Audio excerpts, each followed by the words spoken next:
Hello dear students, welcome to Glaze Your Knowledge. This is part 4th of government budget, and in this video we will discuss about budget deficit and their types and all about balanced and unbalanced budget. So these are the two main topic of this video. If you are visiting first time in this channel, so please subscribe the channel for the latest videos. And the thing is कि इस video को आप and तक देखिए, जिससे कि जो पूरा इसका कॉन्सेप्ट है वो आपको अच्छी तरह से क्लियर होगा. अगर आप स्किप कर देंगे तो आपको क्लियर नहीं हो पाएगा कि इसमें क्या बातें बताई गई हैं. तो इस वीडियो को एंड तक ज़रूर देखिएगा. चलिए तो शुरू करते हैं. बजट डेफिसिट के बारे में आज हम बात करने वाले हैं. ये वो सिचुएशन है जिसमें कि गवर्नमेंट के बजट एक्सपेंडिचर ज़्यादा होते हैं गवर्नमेंट के बजट रिसिप्ट्स के कंपैरिजन में. इस सिचुएशन को हम बजट डेफिसिट कहते हैं. मतलब कि जहाँ पर टोटल एक्सपेंडिचर जो होगा वो एक्सेस हो जाएगा, ज़्यादा हो जाएगा. तो यहाँ पर एक कंडीशन बनती है कि जो बजट एक्सपेंडिचर है वो ज़्यादा है बजट रिसिप्ट्स के. तो जब बजट एक्सपेंडिचर ज़्यादा होंगे, रिसिप्ट कम होगी, तो ये जो सिचुएशन होगी ये कहलाएगी बजट डेफिसिट. इसको हम इस फॉर्मूले से भी समझ सकते हैं कि यहाँ पर एक फॉर्मूला बताया गया है. Budget deficit is equals to total expenditure minus total receipt. जितनी भी टोटल एक्सपेंडिचर होंगी गवर्नमेंट के, उसको हमें सब्ट्रैक्ट करना होगा टोटल रिसिप्ट से. तो ये इसका सिंपल फॉर्मूला है. चलिए आगे बात करेंगे कि यहाँ पर जो टोटल एक्सपेंडिचर है, इस टोटल एक्सपेंडिचर में जितने भी टाइप के एक्सपेंडिचर होते हैं, दैट इज़ रेवेन्यू एक्सपेंडिचर भी आएंगे और कैपिटल एक्सपेंडिचर भी आएंगे. ये दोनों एक्सपेंडिचर इसमें हो जाएंगे. इसी तरह से टोटल रिसिप्ट में भी यही चीज़ होगी कि जो रेवेन्यू रिसिप्ट होंगे गवर्नमेंट के और कैपिटल रिसिप्ट होंगे, ये दोनों चीज़ें इसमें इंक्लूड होगा टोटल रिसिप्ट में. तब जाके क्या निकलेगा, बजट डेफिसिट. तो अब देखिए इसके कुछ टाइप्स होते हैं जो कि बहुत ही इंपॉर्टेंट है. फर्स्ट टाइप यहाँ पर है revenue deficit, second is fiscal deficit, and the last one is primary deficit. So these are the main types of budget deficit, and इसको हम वन बाय वन सारी चीज़ों को अच्छी तरह से समझेंगे कि क्या होता है ये. चलिए बात करते हैं रेवेन्यू डेफिसिट की. देखिए रेवेन्यू डेफिसिट की अगर हम बात करें तो रेवेन्यू डेफिसिट वो है जिसमें कि गवर्नमेंट के रेवेन्यू एक्सपेंडिचर ज़्यादा होते हैं गवर्नमेंट की रेवेन्यू रिसिप्ट के कंपैरिजन में. मतलब आप समझिए कि रेवेन्यू एक्सपेंडिचर जो है वो ज़्यादा है और रेवेन्यू रिसिप्ट जो है वो कम है. ऐसे केस में जो यहाँ का डिफरेंस का जो अमाउंट होगा वो कहलाएगा रेवेन्यू डेफिसिट कहलाएगा, जिसका एक फॉर्मूला है कि revenue expenditure minus revenue receipt. इसमें आप देख सकते हैं कि रेवेन्यू एक्सपेंडिचर ज़्यादा है रेवेन्यू रिसिप्ट के कंपैरिजन में. देखिए कभी भी अगर इस तरह की सिचुएशन बनती है तो कुछ इसका इम्प्लीकेशन होता है कि गवर्नमेंट करेगी क्या. मतलब कि इसको इक्वल लाने की कोशिश करेगी गवर्नमेंट कि जो गवर्नमेंट के रेवेन्यू एक्सपेंडिचर हैं वो ज़्यादा हो रहे हैं गवर्नमेंट के रेवेन्यू रिसिप्ट के. तो गवर्नमेंट करने की कोशिश ये करेगी, या तो गवर्नमेंट रेवेन्यू एक्सपेंडिचर को कम कर देगी जिससे कि रेवेन्यू रिसिप्ट के वो इक्वल आ जाए, या फिर रेवेन्यू को वो बढ़ा देगी. चलिए देखते हैं कुछ इससे इम्प्लीकेशंस जो होते हैं इस सिचुएशन में वो कौन कौन से होते हैं. देखिए फर्स्ट जो इम्प्लीकेशन पड़ेगा वो ये रहेगा कि गवर्नमेंट के रेवेन्यू एक्सपेंडिचर ज़्यादा हो रहे हैं, तो ऐसे केस में गवर्नमेंट क्या करेगा कि जो सोशल वेलफेयर प्रोग्राम्स गवर्नमेंट चला रही होगी उस पर गवर्नमेंट अब खर्चा करना कम कर देगी. तो ऐसे केस में क्या होगा कि गवर्नमेंट के जो रेवेन्यू होंगे, एक्सपेंडिचर जो होंगे वो क्या हो जाएंगे, कम हो जाएंगे, जिससे कि वो रेवेन्यू रिसिप्ट के बराबर आ जाएगा. ये भी कर सकती है गवर्नमेंट. अच्छा दूसरा सेकंड क्या कर सकती है कि गवर्नमेंट क्या कर सकती है, फ़ंड रेज कर सकती है. फ़ंड रेज करने से क्या होगा कि गवर्नमेंट के जो रेवेन्यू रिसिप्ट हैं वो बढ़ जाएंगे, इस कंडीशन में कि वो रेवेन्यू एक्सपेंडिचर के बराबर करना चाहता है वो. और तीसरा जो इम्प्लीकेशन पड़ेगा वो या तो गवर्नमेंट ये करेगी कि गवर्नमेंट के इन्वेस्टमेंट जो होंगे उसमें गवर्नमेंट क्या करेगी, उसको डिसइन्वेस्ट कर देगी, इसका मतलब ये होगा कि अपने जो पब्लिक एंटरप्राइजेस के जो शेयर्स हैं उनको या ओनरशिप है उसको वो क्या करेगी, मार्केट में सेल कर देगी, जिससे कि क्या होगा, गवर्नमेंट के पास में रेवेन्यू जनरेट हो जाएगा और ये जो सिचुएशन है ये इक्वल में लाने की वो कोशिश कर रही है। तो इस तरह की कुछ यहाँ पे इम्प्लीकेशंस होंगे रेवेन्यू डेफिसिट्स के टाइम पर। चलिए हम नेक्स्ट टाइप के डेफिसिट में बात करेंगे, वो जो कि है हमारा फिस्कल डेफिसिट। तो फिस्कल डेफिसिट क्या होता है, सबसे पहले हम उसको समझेंगे। तो फिस्कल डेफिसिट वो डेफिसिट है जिसमें कि गवर्नमेंट के टोटल एक्सपेंडिचर ज़्यादा है और टोटल रिसिप्ट गवर्नमेंट की क्या है, कम है, वो है हमारा फिस्कल डेफिसिट। लेकिन इसमें एक बात ध्यान रखना है हमको, इसमें रिसिप्ट में हमें बोरोइंग्स को ऐड नहीं करना होगा। आप ये बात ध्यान रखिए, यहाँ पर जो टोटल रिसिप्ट है ये अदर देन बोरोइंग्स होगी, मतलब बोरोइंग्स को यहाँ पे इंक्लूड नहीं करना है, आपको सिंपल इतना समझना है। तो ये जो सिचुएशन है ये कौन सी सिचुएशन हो जाएगी, फिस्कल डेफिसिट होगा, राइट। तो फिस्कल डेफिसिट जो है एक तरीके का एस्टिमेशन है टोटल बोरोइंग्स का बाय द गवर्नमेंट, ठीक है। फिस्कल डेफिसिट जो हो रहा है इससे क्या इम्प्लीकेशन होंगे, सबसे फर्स्ट यहाँ पर है इन्फ्लेशनरी स्पाइरल, सेकंड है नेशनल डेट, थर्ड है crowding out and the last one is erosion of government credibility. देखिए ये कुछ इम्प्लीकेशंस हैं, ये सारी चीज़ें इसमें देखने को मिलेगी हमको अगर फिस्कल डेफिसिट जैसी कोई कंडीशन है तो। चलिए सबसे पहले हम बात करेंगे इन्फ्लेशनरी स्पाइरल की। देखिए इन्फ्लेशनरी स्पाइरल क्या होता है, यहाँ पर क्या चीज़ है कि महंगाई का बढ़ना, महंगाई का बढ़ जाना। अब महंगाई कैसे बढ़ रही है, मान लीजिए कि यहाँ पर गवर्नमेंट ने क्या किया है, आरबीआई से बोरोइंग की है, आरबीआई से गवर्नमेंट ने क्या किया है, बोरोइंग किया है। इस कंडीशन में क्या होगा कि मार्केट में मनी का फ्लो ज़्यादा रहेगा, इस कंडीशन में मार्केट में मनी का फ्लो ज़्यादा रहेगा। ज़्यादा रहने के कारण क्या होगा कि परचेजिंग पावर हर किसी की बढ़ जाएगी। परचेजिंग पावर अगर बढ़ जाएगी तो ऐसे केस में जो एग्रीगेट जो डिमांड होगा वो ज़्यादा आने लगेगा एग्रीगेट सप्लाई के। और हम जानते हैं अचानक से अगर किसी चीज़ की जो डिमांड अगर वो बढ़ जाए तो चीज़ों के दाम जो होते हैं वो महंगे होते जाते हैं, ठीक है। आपको आई होप समझ में आ गया होगा कि हर चीज़ के जो दाम होंगे वो क्या हो जाएंगे, अचानक से महंगे होते जाएंगे। तो इस कंडीशन में क्या होगा कि हर चीज़ हर तरफ हमको क्या देखने को मिलेगा, महंगाई अचानक से बढ़ जाएगी। और अगर एक चीज़ महंगा होता जाएगा तो उससे कनेक्टेड जितनी भी चीज़ें होंगी वो सारी चीज़ें और फिर वो महंगी होती जाएंगी। तो ये होता है इन्फ्लेशनरी स्पाइरल। नेक्स्ट जो इम्प्लीकेशन है वो है नेशनल डेट। अब नेशनल डेट का मतलब ये है फिस्कल डेफिसिट, जैसा मैंने बताया कि गवर्नमेंट की टोटल या एस्टिमेटेड बोरोइंग्स होती है, और नेशनल डेट का मतलब क्या होता है, कर्ज होता है, जिसकी वजह से जीडीपी में ग्रोथ आपको देखने को नहीं मिलेगी अगर इस तरीके की कोई अगर कंडीशन बनी हुई है। क्योंकि गवर्नमेंट की जो भी इनकम अगर होगी, गवर्नमेंट की जो भी इनकम अगर हो भी रही है तो ये इनकम जो है वो इनके जो डेट है इसको ही पे करने में चली जा रही है। मतलब इनके पास में कुछ बच नहीं रहा है जिससे कि गवर्नमेंट सके अपनी इकोनॉमी में किसी तरीके का इन्वेस्टमेंट कर सके।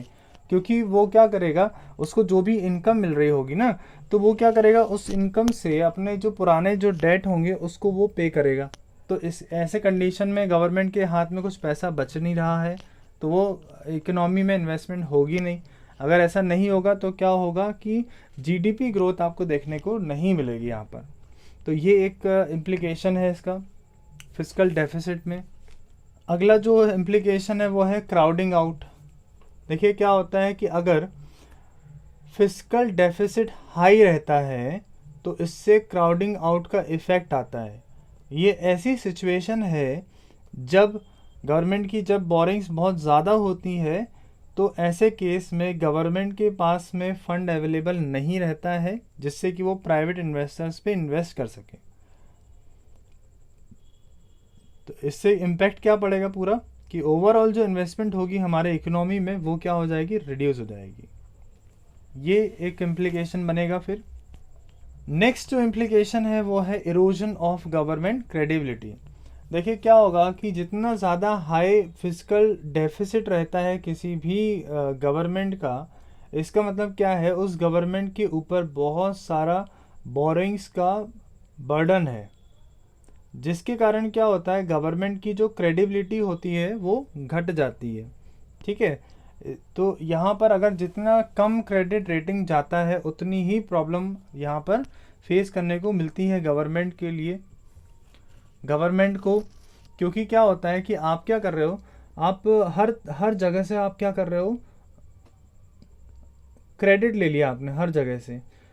और वो आप अगर जैसे मान लीजिए कि एक पर्सन है ए और इसको पेमेंट करनी है बी को, पर इसके पास में इसके पास में मनी नहीं है, तो ये क्या करेगा, एक पर्सन है सी, इससे क्या करेगा, मनी को लेगा और ये जो पैसा आया है ये किसको दे देगा, ये बी को दे देगा। तो ऐसे केस में क्या हो रहा है, जितना पैसा इन्होंने सी से लिया है वो पैसा पूरा उठा के बी को दे दिया, जिस केस में ए के पास में कुछ भी पैसा नहीं बच रहा है। तो ए की जो पर्सनल जो डेवलपमेंट है वो कुछ नहीं हो पाएगी ऐसे केस में, क्योंकि वो जितना सारा पैसा था वो सब उसने उठा के अपनी जो डेट है उसमें लगा दिया। ऐसे केस में क्या होगा कि ए और भी जो भी बोरिंग्स होंगी उसको पे करने के लिए दूसरी जगहों से क्या करेगा, बोरिंग्स करता जाएगा, जिस केस में क्या होगा, ए का जो क्रेडिबिलिटी होगा वो घटता जाएगा। और जिस भी गवर्नमेंट की क्रेडिट रेटिंग कम रहती है, ऐसे केस में जो ग्लोबल इन्वेस्टर्स होते हैं वो उस इकोनॉमी से अपने इन्वेस्टमेंट को विड्रॉ कर लेते हैं, क्योंकि दिख रहा है कि यार ये जो गवर्नमेंट है ये उतना ग्रो नहीं कर पा रही है, तो हमारे पैसे डूब ना जाए, जिस वजह से दूसरे कंट्री क्या करेंगे, दूसरे जो इन्वेस्टर्स होंगे ग्लोबल इन्वेस्टर्स, वो अपना पैसा वहाँ से विड्रॉ कर लेते हैं।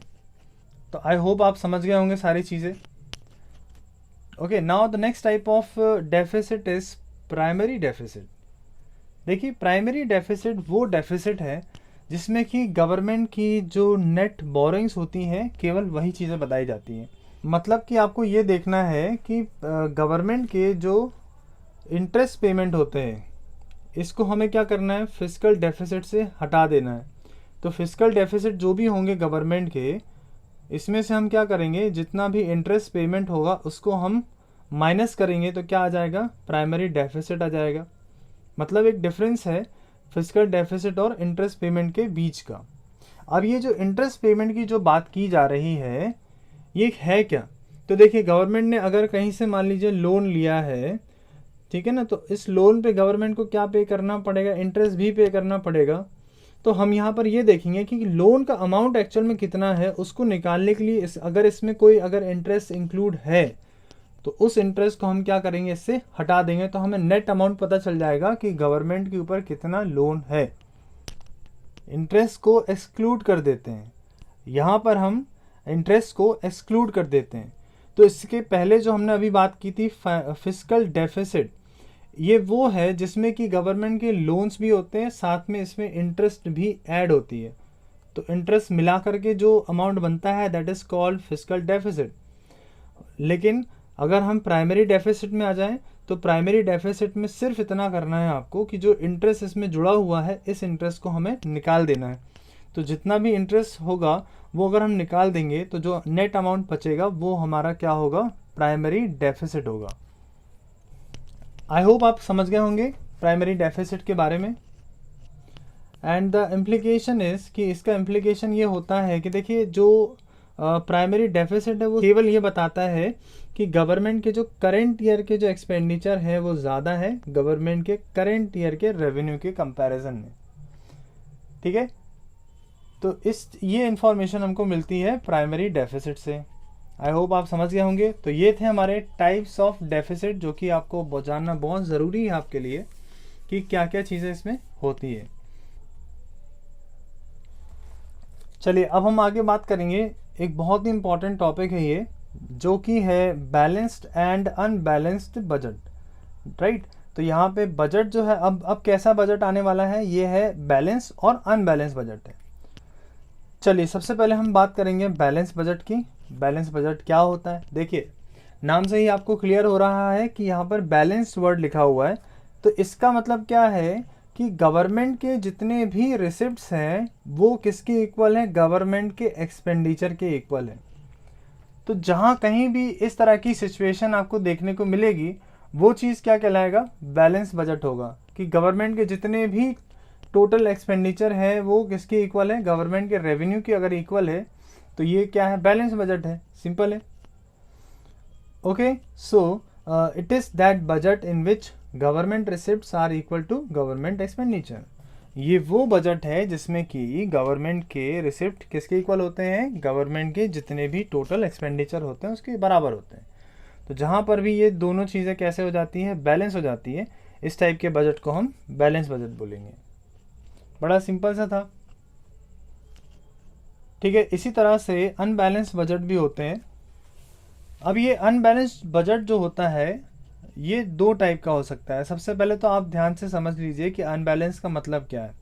तो अनबैलेंस का मतलब ये होगा कि जहाँ पर गवर्नमेंट की जो रिसिप्ट्स हैं वो गवर्नमेंट के एक्सपेंडिचर के बराबर नहीं है।